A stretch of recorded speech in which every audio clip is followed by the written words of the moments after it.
My second pick, 4th overall here in the Tennessee Titans 2024 pressure draft. You've gone with the little names. I'm going with the big names here. I think it's Ran Carthon, and here's why.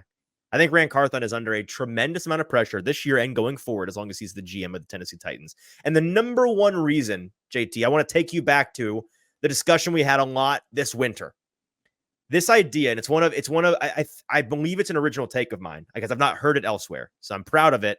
And if somebody else has said it, I apologize for stealing it from that person. And don't tell me because I would prefer to think it's mine because it makes me happy.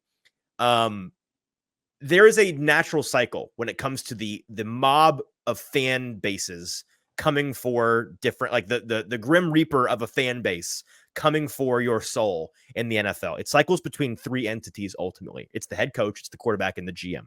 And that cycle dictates Ran Carthon is next on the hot seat. Whether that comes soon or later, he's going to be the next one.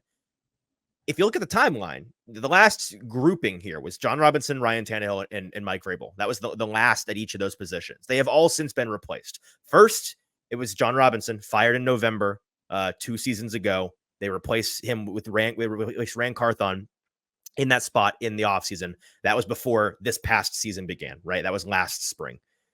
Ryan Tannehill, not necessarily replaced for his performance as much as just getting hurt, can't stay on the field. Okay, it's time to get the rookie in there. He's been replaced. And then after him, most recently, is the head coach. Mike Vrabel gets fired at the end of the season. You bring in Brian Callahan. Will Levis is certainly still in his honeymoon period. Brian Callahan, we're going to talk about this more in a minute. He's never been more of a honeymoon period than for him right now. It's Carthon next. And even if you love what they did in free agency this year, and you love how they did it, which I think I do, and I do on both of those fronts, they still did it, right? And they spent, they blew their load financially. They have spent the money that was there to spend. And they did the whole win free agency thing, got all the big names, spent the most money. They spent big on the kinds of players that, historically speaking, those signings earn you the most scrutiny if they don't work out. And then not to mention, he's already used up his my guy card at quarterback, arguably. I don't know necessarily because, it's historically speaking, there's a doomsday clock with GMs, right? That if you draft a quarterback in the top 10 and the top 5, you have started the clock on yourself. No matter how well you do elsewhere in roster building, if that guy does not work out, you're going to lose your job. That has been the case for pretty much everybody besides like Joe Douglas in New York with Zach Wilson, and he's hanging on by a thread to the Aaron Rodgers debacle. Generally speaking, you lose your job there. When you draft the guy at 33, I don't know if that's the case. Like, I don't know if that's going to get you fired if the second round pick doesn't work. But, they're tooling around him like you would with an Anthony Richardson, like a CJ Stroud, like the exact same thing. You're building up a team for him to be the guy. And so I think all of that lends itself to it's his team now. This is his product. They have done some things that, from a national narrative standpoint, can look really bad if the Titans are bad. We've talked about it. The idea of when you win free agency, you're under a lot of pressure there. And I think that's where he has positioned himself. Once again, that being your second pick to me is it is a good second pick for you. For me, I never even thought for a second that Ran Carthon could be considered in this situation. Ran Carthon this offseason. Imagine you go into a new job. You get a new job and you go through your training, you go through your onboarding, you meet all of the people, you start to off of training finally and get to work for this company. And then imagine if that company basically says, we're just going to blow up this company. Company's gone. Bye. New company. Here it is. Where are you going with this? That's exactly basically kind of what the Titans did. Basically, kind of. That's a crazy de-escalation right there. Say it with your chest, JT. The Titans brought in Ran Carthon, right, and then proceeded to blow everything up around him to give him the reins to make this the team that he and for further extent, Amy Adams Strunk wants to make this team.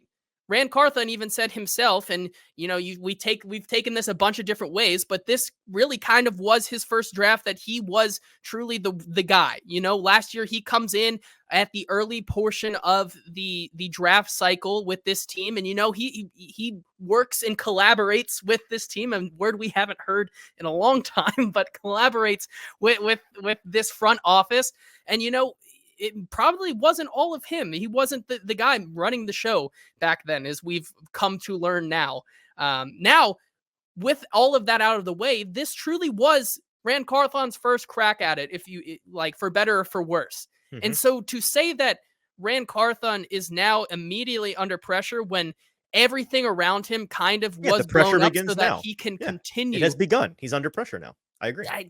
I just don't think that it can be said in the first year of this kind of. So when does the pressure start? When does it start now that it's his thing now? When does it begin? You get a 1 year grace period?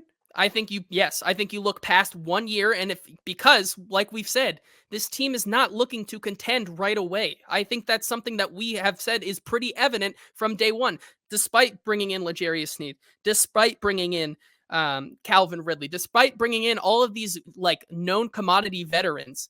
This team still has a lot to work on, especially if you look at the defensive side of the ball.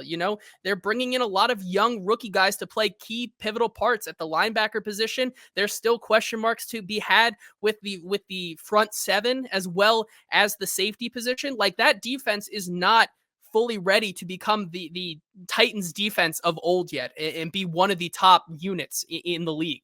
You look at the offensive side of the ball, like we've said, this offensive line may take a year or so to get where it really needs to be under the guidance of Bill Callahan. You look at some of the skill position players. Tony Pollard is nice, but we need to see Tyjae Spears take another year jump.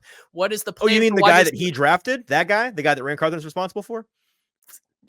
One of the many guys that he is responsible for, sure. Right, but one of his guys, however, we need to see him take a next step there. What are they going to do with the wide receiver position, past this year? I think those are all questions that are, we take a year from now, and then we can assess how he handles those situations. But to say right now that what he's doing kind of just off of the cusp of, the John Robinson mistakes, now it is his show. I don't think we have enough to say that Ran Carthon can be under pressure because we haven't seen it fail yet. How does he respond to that?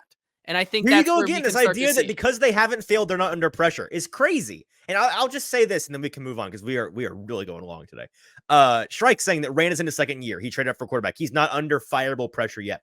I'm not saying he's under fireable pressure. What I am saying is it is undeniable that even more than most other GMs, because of the way that this offseason has transpired, because of the amount of resources they have had and then spent, the success of the Tennessee Titans in 2024 rides very heavily, very squarely on Ran Carthon's shoulders. The decisions he made will be what dictate how this season goes. And like, if you want to, it's all the GMs.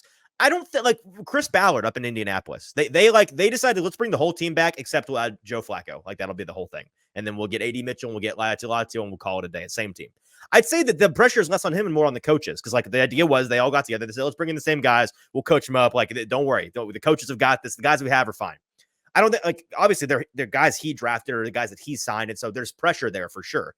And with him, there's the whole, his quarterback needs to work out. That's a separate thing.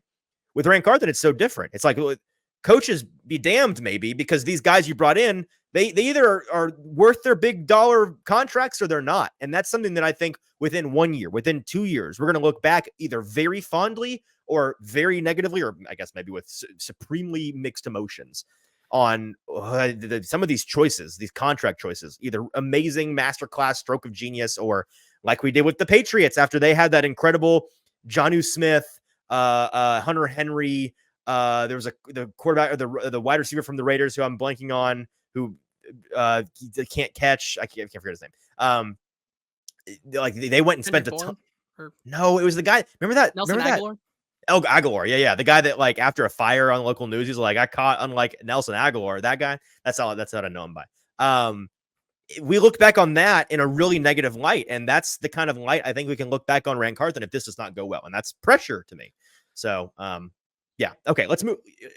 Final piece, and then we can move on. I was Here, just gonna say, I think the difference between GMs here is that the Colts are in a different place than the Titans really are right now. The Colts were this close to making contention and realize that they have something here if it can all be put together. And so that's why you bring back a lot of those guys, because they know that this can work if everything goes right. So therefore, when you bring back those guys, of course there's not going to be pressure, because you saw how close you can get to the results if a few different things. Literally, if one pass is caught differently, we're talking about a whole different offseason for the Colts, right? Mhm. So I think that's, and you look at where the Titans are, which once again, I don't think that they're truly ready to go in 2024. I think that's where the disconnect is.